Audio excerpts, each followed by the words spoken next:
Last time on Local Perspectives. I finally found a few new manufacturers and got the most eco-friendly clothing so far with this collection. And it'll just get better and better from there. But it's cool. Some of the t-shirts have like 4 recycled water bottles in them and all this stuff, and it's really neat.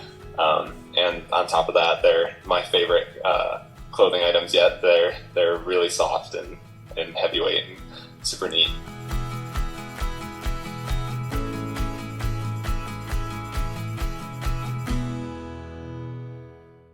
Definitely. I mean, I lived in a very old Coast Guard barracks apartment, but we lived on a beautiful street. I'd say my perfect day is a slow tourist day, so I could take a long walk or a bike ride, wake up, make some coffee, take a shower every morning. So that would be the usual, make my coffee, take a walk, take a bike ride with Kendall around the neighborhood. And we had a few neighbors throughout certain streets that we met, and they like grew grapefruits and papayas, and they would say like, go and pick one if you feel like it. These are weeds, so grab a grapefruit and bring it back to the apartment, eat it. And then for breakfast, I was very close with the Dose Coffee and Relampago Coffee crew. So I actually worked there for a little bit, and I would pop in, grab a coffee, I think, another coffee, round 2, make myself a coffee, and then we would go to Blue Hen for sure. That would be the next step. There's so many good restaurants. There's Buena Onda, Sunday. I worked at Sunday for a little bit. Even just there's Everything Bagel, which is this a bagel store run by an amazing family in a strip mall, and on the outside I think it just says bagels, and it's just like, it's always those places that you walk into and it's like, this is going to be amazing. Like it's like the weirdest thing, but they had to this day like the best bagels. But I think out of everything, Blue Hen was like our spot. When I first visited St. Augustine like 4 years ago, my friend took me to Blue Hen, so it was like my first thing I did. And I burnt my mouth on some potatoes, but that's besides the point. We were friends with the entire staff there, so it would just be a great greeting and best food on earth. And so we'd go to Blue Hen for sure. I think a early summer day is my favorite. Late spring, early summer, where the water is finally warm. You don't have to wear a wetsuit to surf, but it's not like scorching hot out yet. So after Blue Hen, we would have the surfboards in the car already, head over to either F Street, which is WSMS Surf Shop.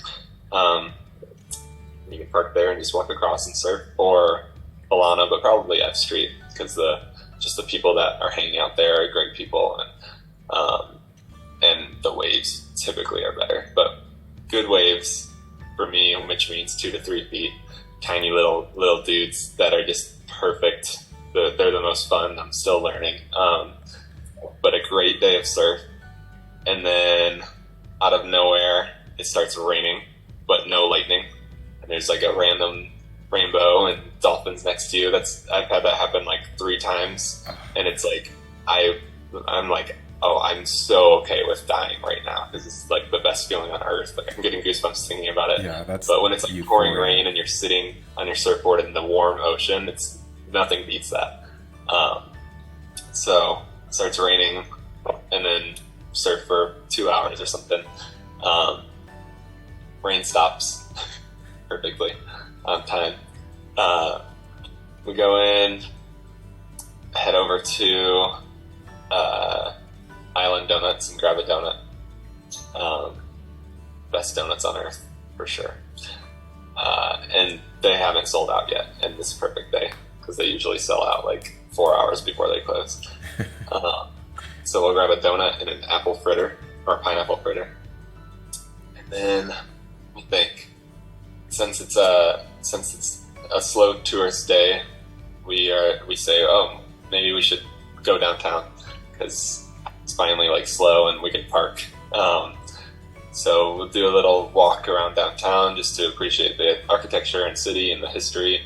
And we look over to our right, and the fort says free entry today. So we walk over to the fort and get a cool little tour of the fort. And it's no giant line out to the street. And then, so right about now, it's probably getting close to 1 p.m.-ish. I would say definitely got to fit in a stone climbing day or a couple hours at Stone. Just great place to hang out, and the culture there is amazing. I'm still like learning to love climbing myself. Kendall crushes it. She's a natural, but even just to be there, even if you're not climbing, it's a great atmosphere. So definitely on an amazing, perfect day, definitely pop in the Stone. Trying to think. And then I really do have a passion for working on my company. I went, like 4 months of this year kind of not being able to sit here and work on it. And it like definitely took a hit on even just like mental health. Like I really love to work on it. So I would definitely spend some time working on it, whether that's, designing some stuff at a coffee shop, and being there with friends is a better experience. Like everyone's kind of working on something or just hanging out and putting their input on the designs, giving me harsh criticism and compliments, whatever. That or going out somewhere and shooting, product shots and stuff. I love that. It's always super fun. So maybe both of those. And then I think I want to get this right because there's so many things to do. Dinner, trying to think. Well, we didn't eat lunch yet. So on our way to downtown after surfing, after the donuts, we would grab one Mojo's taco and one Osprey taco. It's kind of what we used to do because Mojo's is always like the bang for your buck. It's like overall super good, but it's like a bigger taco. And then Osprey is a little bit smaller but more authentic ingredients is what I always explained it as. So they're both super good. It just depends on your mood. Nice taco crawl. Can't go wrong. Yeah. Those are the best. So we grab those for lunch, and then now it's dinner time. It's around 5 p.m., 6 p.m., and the sun, it's got like hour left. This one's hard. We didn't go out to eat dinner too much, to be honest. We would cook it or get something small or something. Trying to think. What was our favorite place to eat dinner? Wish I could say Blue Hen again. I miss Blue Hen. I'm overdue. Like I don't know how I've let this much time go by without going to Blue Hen. So good. Yeah. Buena Onda, we discovered in our final few months there, we finally started going there. And we were like, why haven't we been going here this whole time? I think we would just cook it. We would just cook a really good meal and have a bunch of friends over. I've seen the sunset a million times. On the East Coast, it's not as... I grew up on the West Coast of Florida, so that was beautiful.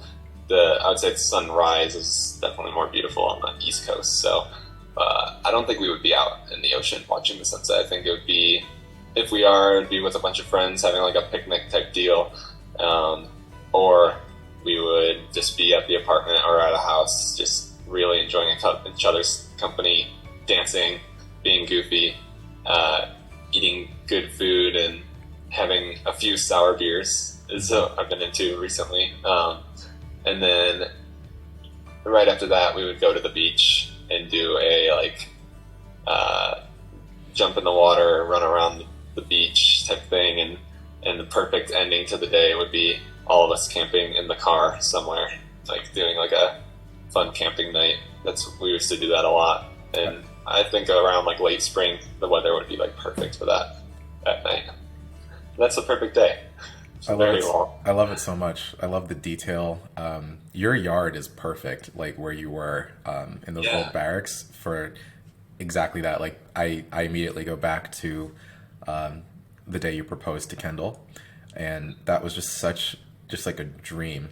It was so It was beautiful. really neat. Yeah. Such a It's nice atmosphere, good energy, and it's what's I mean, what kind of drove me away, I guess, from like finally saying goodbye to Florida is like making it easier to say goodbye to Florida. It's just the amount of development going on and everything. hmm To the point where my backyard was one of the biggest yards in all of St. Augustine. Like just area of land that's not built on, that's like still lush and um, preserved. Kind of. I think those trees are what are going to help that little spot of land. I think they're historic trees. They're really really old, so they have to get like certain permits to cut them.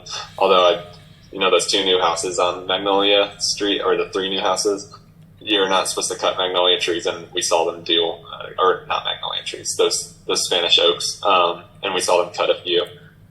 So I'm sure like anything's possible at this point, but that made it a little easier to like say, all right, we got to get out of here. I'm not doing well. It's hard to watch like your favorite place literally like all of the land go away. So yeah, that is hard. That is definitely hard. yeah.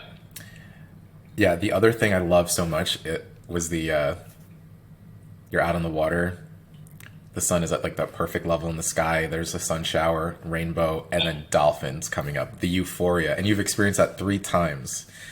Oh, Yeah, at least two. At least two. I feel like three. One in Indian Rocks Beach. There was a skimboard competition going on, and we were surfing. It was, I would say, on the west coast of Florida. That's the most similar like experience you're going to get to St. Augustine is Indian Rocks Beach.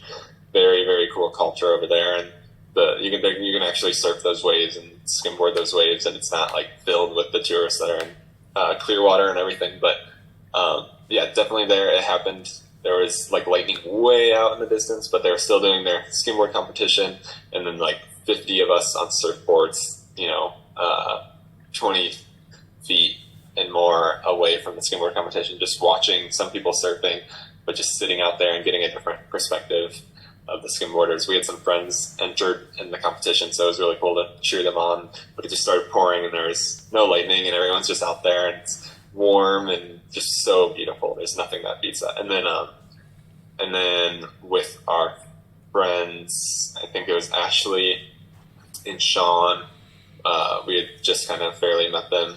We were at like 11th Street-ish, I think, kind of by Island Donuts, but that's besides the point. It did the same thing there. It was pouring rain and just so beautiful, and we were all like kind of learning to surf, so it was a great moment. That is awesome.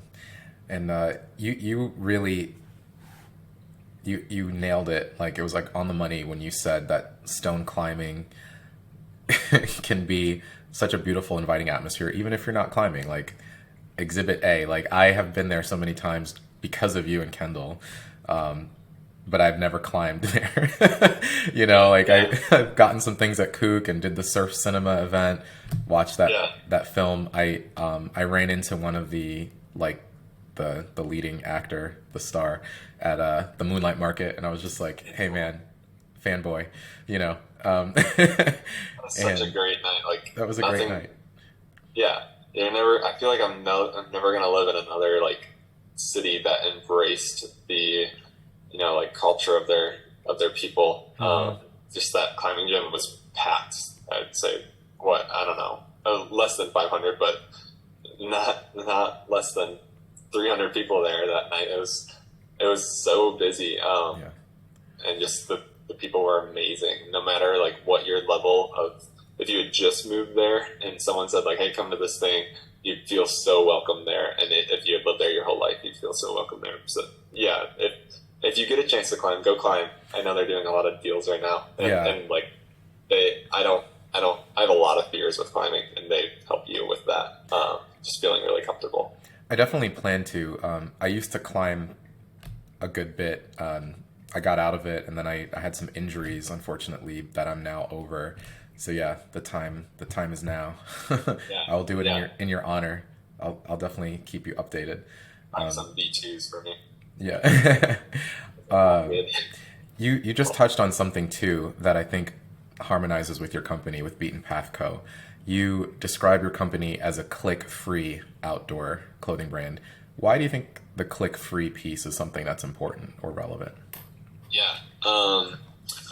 Essentially, the whole inspiration behind Beaten Path was I grew up, exploring a lot of different parts of Florida and a lot of different sports. We were kayaking in mangroves and boat hopping, island hopping on boats, and skating hills and BMXing skate parks and all this stuff. And you realize there is this like unspoken tension between different outdoor sports. Like if you bring a scooter to a skate park, you don't feel welcome to, or if you are new at climbing, sometimes it's like really hard to just like walk in and start climbing and just like be embraced in that climbing community. Even though Stone does a great job at it, I've felt it. It's there in every sport. So Beaten Path really welcomes, like the whole point is to welcome any newcomer, any type of level of experience into this click-free atmosphere where we're not niche based on a certain outdoor sport. We're not going to judge you for any type of experience or non-experience or anything that you have. It's a click-free environment. There's no tension in this atmosphere, and we promote welcoming every newcomer into our outdoor family, no matter what the sport is. I mean, in Florida, like there's so much outdoor stuff to do, but you don't get to experience the hiking and skiing and snowboarding culture. It's a whole different world. Sometimes you can feel so vast and far from it. And the goal of Beaten Path is to like really welcome all those sports into one. Or like other companies, I've been noticing it more. Vans is diving into the mountain atmosphere more, and Patagonia is diving into the snow or surfing culture more. And I think the good parts of social media in the world we're living in now is inclusiveness, no matter what it is. So from the get-go, that's kind of what Beaten Path's been about, is not just being specifically niche-based on one outdoor sport. I love that. I think that's awesome. And I agree, Stone is such a welcoming environment. So yeah, definitely looking forward to spending more time there. And then you mentioned social media a bit just now. So, Beaten Path Co. and even your personal page have quite, a significant following that I think you should be proud of. But with that comes some like potentially noteworthy DMs, like people just like popping in to say hi. And we had a funny little conversation because I've noticed like you have some very like, I don't know how to describe it, just like noteworthy DMs that are just kind of comical and funny and interesting, right? How do you deal with that? I mean, I've been working on my social media, like growing my social media for so long. I've had it since I think 2012. I've really been like kind of like focused on growing it, and I've had so many different. I probably have like 30 at least Instagram pages of different things. So I've always had that like don't let comments get to your head type of mentality. There's definitely as many good comments there can be negative comments or like scary comments or funny comments, and same with DMs. And if you hone in on it too much and you really listen to them, it's people tapping on a glass. It's almost never what they're gonna say to you in person. So you have to. It's a different world. You can't let that like get to your head. You can't let that like determine who you're gonna be and your like how it's gonna hit your feelings. And even though it's really hard, every once in a while, like it's so funny. I have some crooked teeth. I've had Invisalign. They're not too bad, but when I like tilt up, you can see it. And I kind of like I'm slowly embracing it. I kind of like I have one like very crooked tooth, and it's kind of funny. If you look at me this way, it's a whole different smile than this way. But I'll have like every day I have people that are like fix your smile and all this stuff, and I'm kind of on the page of embracing it. I'm like I kind of love like my crooked tooth now. Because like so many people are, I don't know, people are noticing it, and it's just funny. And they would never, no one on. I mean, it'd be so rare for someone to like a stranger to walk up to you and say, "Fix your teeth." That'd be like, what's going on? So you can't take that stuff to heart. Usually they're in a different place. They're surrounded by negativity, or they're going through something, or something's going on in their personal life where they had to comment that on your page. So you can't. People know this, and they still let it like eat them up sometimes. But you can't. Like it's not real. They're not gonna. It's not gonna happen in real life. And yeah, my favorite comments in DMs. Was it the one with the overalls or no? That was one of them. That was one of them. But there have been so many. So like, I just want to really say you've said something so profound, and I want to like emphasize something you just said that is so beautiful. Like, I don't need to tell you this, but you are just like wonderful the way you are, and so many people like love you for being you. You know what I mean? Like, there was definitely one that you posted that was just, I was like, I have to like type Miles a letter of like love and affirmation right now, even though he knows these things. I was like, no, I cannot believe this person. But you're right. It's a reflection of someone, you know, they're hurting when they say vile things, and it's like, it's not about us, but it's people tapping on a glass. That is profound and beautiful, because it's literally, if you use an iPhone, which a lot of people do, you're just tapping on a glass. And it gave me this image of Shailene Woodley in either Divergent, I want to say, where she's in that glass chamber full of water, and she has that moment where she says, it's not real, and she taps the glass and it shatters, the water's out, and she's free, and she's like, I'm fine. Like, it's not real. I love that. I love that so much. It's because, like, yeah, nobody's going to just go up to a stranger and make a crass, rude comment, you know? A child might say something kind of funny, but it's, like, so innocent and lovable anyway. Like, you know what I mean? It's different. Kids say really funny things, and, you know, kids say the darndest things. But anyway, you make such a good point. And we had a funny conversation about, you know, maybe you should collect those DMs and like do scans of them and make like some kind of like coffee table book, and you could totally call it "It's People Tapping on a Glass," or that could be like one of the chapters. That would be so cool. It's just people tapping on a glass. It's like those, you walk into a coffee shop and there's like your birthday color type of books out there, and like there's these cool books. That would be a great idea for like just like messages that you've gotten over the years. I would love that. You should totally do it. Yeah, I think so too. Oh man, I love that idea. It's inspired by Teddy on the inside cover. And just like that, another installment comes to an end. But take heart, there's one more in the tank. In the concluding segment of our conversation, you'll see Miles' emotional intelligence continue coming to the fore. You might even want to take notes. See you soon.